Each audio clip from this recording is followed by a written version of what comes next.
She walked into that church like God himself had pressed play on Judgment Day. Because they told everybody the wedding was canceled. They said Aaliyah Monroe lost her damn mind, called it off over nothing, left poor Mark humiliated. They said she was hiding somewhere, crying into a bottle of Casamigos while he bravely showed up anyway, just in case she came to her senses. But there she was, heels clicking down that aisle like a countdown. No father on her arm. Nobody this mites. Just her, the bouquet, and a thick manila folder pressed against her chest like body armor. Gasps bounced off the vaulted ceiling. His mother clutched her pearls so hard one snapped. His boys in the front row looked at each other like somebody just pulled the fire alarm in hell.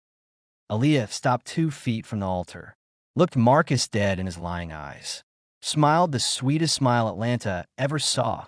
"Hey, baby," she said, voice smooth as Sunday morning. "I heard you told everybody I wasn't coming." The pastor tried to speak. She lifted one finger. "You shut up. I didn't want you to think I forgot about you," she continued, tapping the folder. "So I brought a little gift. Something to remember me by." Marcus found his voice, all shaky and fake deep. "Aaliyah, whatever this is, we can talk privately, nah." She turned to the crowd. "Y'all family, right? Y'all been in the group chat talking about how crazy I am for 2 days straight. Y'all might as well hear it from the source." She opened the folder slow, like she was unveiling a Grammy. "Let me read this out loud, so ain't no confusion later." She cleared her throat.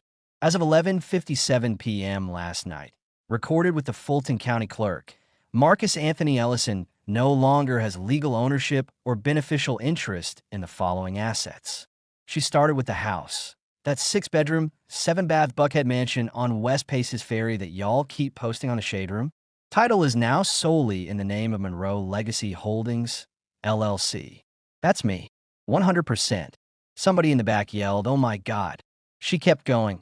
7 rental properties in West Midtown. Total value $4.9 million. All quit claim to the same LLC last night.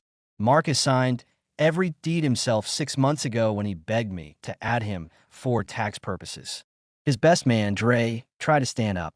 Security, 2 big brothers in suits who definitely were not on the original guest list, put a gentle but firm hand on his shoulder and sat him back down. Aaliyah wasn't done. The 2024 Lamborghini Urus, pearl white with a red interior. Title transferred. The offshore account in Grand Cayman with the $428,000 you've been hiding from the IRS. Frozen and seized under constructive trust. And before you say forgery, baby boy, pull up your DocuSign. Your signature, your IP address, your same little heart emoji you put on every document. Marcus opened his mouth. Nothing came out. She stepped closer, voice dropped to a whisper that still carried to the last pew. "You wanted to play me in front of the whole city. Told everybody I was broken. Told Kendra I was just a come up. Remember the voicemail you left her Thursday night? The one where you laughed and said, 'She'll never leave. She too in love with the idea of us.'" She pulled out her phone, pressed play, held it up so the whole church could hear Marcus's voice clear as day. "Bro, she paid for everything. I'm about to lock this down and live like a king. She ain't going nowhere." Silence so thick you could hear tears hitting the marble floor. Aaliyah slipped the phone back in her garter. "Calm as you please. I gave you 2 years of my life, Marcus. I paid off your school loans. Put your mama in a condo. Let you drive cars my credit bought. I loved you enough to build you a whole kingdom. But the second you thought you could play in my face, I remembered who taught me how to read a contract. Mama Grace right there in the 3rd row." She pointed. An 82-year-old queen in a purple suit and matching hat stood up slow, clapping one time. The whole church lost it. Aaliyah looked back at Marcus, eyes shining, not with tears, with power. "Queens don't cry over peasants, baby. We just take the castle back." She turned to the crowd again. "Now, the reception is still happening across the lawn. Lobster, lamb chops, Patron, Casamigos, whatever y'all want. It's already paid for. Open bar starts in 8 minutes. Marcus, security gone walk you to your Honda Accord out back. The one that still got my name on the title too, by the way." She dropped the folder at his feet. Paper scattered like confetti from a funeral. Then Aaliyah Monroe did the most gangster thing anybody ever saw in real life. She took the bouquet, pulled out the microphone the wedding planner was supposed to hand her for vows, and spoke straight to every woman watching on live stream. Never let a man tell your story twice. Protect your heart, protect your credit, and always, always keep the deed. She dropped the mic literally, let it fall on his Alan Edmonds, and walked out the same door she came in, veil flying, head high, while 400 people screamed like they were at the Super Bowl. The last thing Marcus heard before security escorted him out past the ice sculpture shaped like their initials was his own mother whispering, "I told you not to mess with that girl." Fade out on Aaliyah, stepping into the Rolls-Royce Phantom, waiting outside. Driver holding the door, Mama Grace already in the passenger seat, holding a bottle of champagne and 2 glasses. She popped the cork before they even pulled off. "To new beginnings, baby girl." Aaliyah smiled, took a sip, and looked out the window at the church getting smaller in the rear view. "Naomi, take me to the Waffle House on Cascade. A real queen celebrates with scattered, smothered, covered, and a large sweet tea." And just like that, the woman they all buried 2 days early rose from the ashes wearing white and owning everything. But y'all want to know exactly how she pulled it off? How every signature, every transfer, every single chess move was already in place months before he even thought about cheating? Keep it locked. Part 2 drops tomorrow.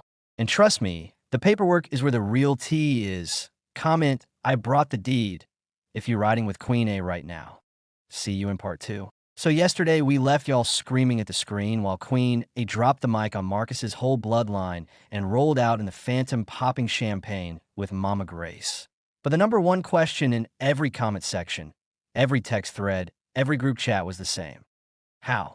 How did she own every single thing before the preacher even finished the prayer?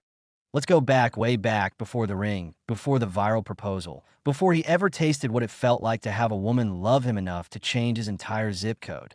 Aaliyah Monroe didn't grow up with trust funds and country club memberships. She grew up in the West End off Cascade Road, in a little brick house where the hot water went out every 3rd day and dreams were bigger than the rooms.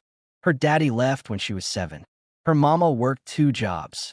The person who raised her was Mama Grace, her grandmother, who cleaned offices downtown and still came home to teach her how to read the classifieds for foreclosure lists before most kids learned how to spell their last name, T16. Mama Grace sat her down with a yellow legal pad and said, "Baby, love is free, but land ain't. Never let a man hold the paper on your piece." Aaliyah never forgot. She flipped her first house at 21 with a $3,000 private loan from Mama Grace's retirement check and a hustle that scared grown men. By 25, she had 8 properties and a reputation. Queen A don't play about paperwork. Every closing, she sat at the table herself. Every deed, she read every line. Every LLC, she was the only member. Then Marcus slid in the DMs talking about, "I love a woman who knows her worth."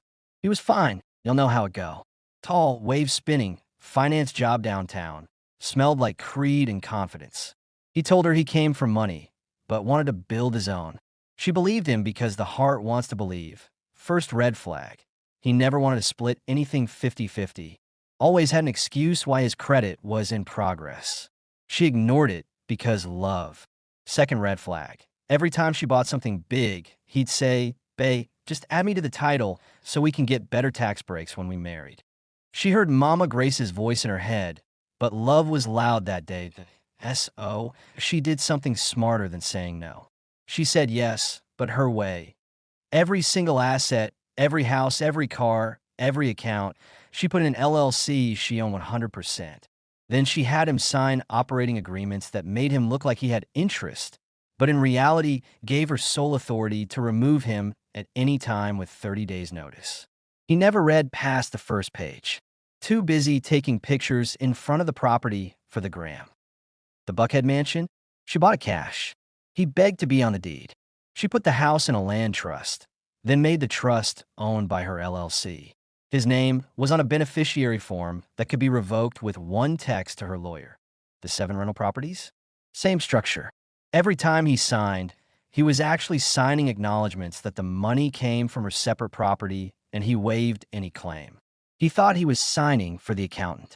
The Lumbo? She leased it in her company name, added him as an authorized driver. Title never had his name at all. The offshore account? That was the funniest one. He thought he was slick moving money to Grand Cayman. Aaliyah's accountant flagged it the first week. She let him keep stacking it because the more he stole, the stronger her fraudulent transfer case became. She even had him sign a post-nup 6 months ago disguised as wedding day insurance paperwork in case one of them died. Page 12, paragraph 4.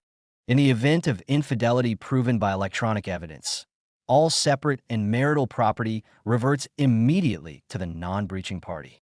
He signed it in blue ink between bites of Wingstop. Every chess move was already made. She was just waiting to see if he'd force her to flip the table. Thursday night, when she found the plane tickets to Cabo with Kendra and the apartment lease in his name that her money paid for, she didn't scream. She poured a glass of wine, called her lawyer Keisha, her accountant Derek, and her private investigator Tone, who she'd had on retainer since the first time Marcus fell asleep, with his phone on Do Not Disturb at midnight Friday. Every quitclaim deed was executed. Every DocuSign hit his email while he was at the strip club, clearing his head. He clicked sign on all 12 documents, thinking it was rehearsal dinner stuff at Sunrise Saturday. Fulton County records showed Aaliyah Monroe as sole owner of every single thing he thought was his. Saturday night, he came to her condo begging, crying, snotting, promising therapy, saying Kendra meant nothing. She let him talk for 45 minutes while her phone recorded every word in 4K. Then she handed him a bottle of water, kissed his forehead, and said, "See you at the wedding, baby." He really thought she was still coming to marry him. Sunday morning, while he was at the church telling the pastor she just needs time, Aaliyah was at the Waffle House on Cascade eating a Texas cheesesteak melt with Mama Grace, laughing because the deed was already done. When she walked down that aisle Sunday afternoon, the folder wasn't the weapon. The weapon was 2 years of him underestimating a woman who learned how to own the dirt before she ever owned a heart. 6 months later, Marcus was living in his cousin's basement, driving for Uber Black in a 2018 Accord with a cracked rim, praying nobody recognized him. Aaliyah? She sold the Buckhead house for $3.2 million profit, bought a bigger one on the same street, just a flex, and turned the West Midtown rentals into Monroe houses, short-term stays for Black women entrepreneurs with 50% of the profits funding real estate scholarships. She started a masterclass called Love Don't Live Here, but the Deed Do. First cohort sold out in 11 minutes. Every now and then a video pops up on the Shade Room. Marcus at the Chevron on Piedmont pumping gas, looking like he aged 15 years. Caption always the same: when you cheat on a real estate queen and forget who held note. And every time, without fail, Aaliyah comments from her verified account, one single emoji, scrolled, that's it. That's the whole story. Oh, let this be the final word to every sister watching. Fall in love if you want to. Build if you want to. Bless him if you want to, but never, ever let him hold the deed to something your peace depends on. Because when a queen is done, she doesn't just leave, she repossesses. Drop, I brought the deed, if this one fed your soul. Turn on the bell because next week we got another one that's going to have y'all calling your lawyer and your prayer partner at the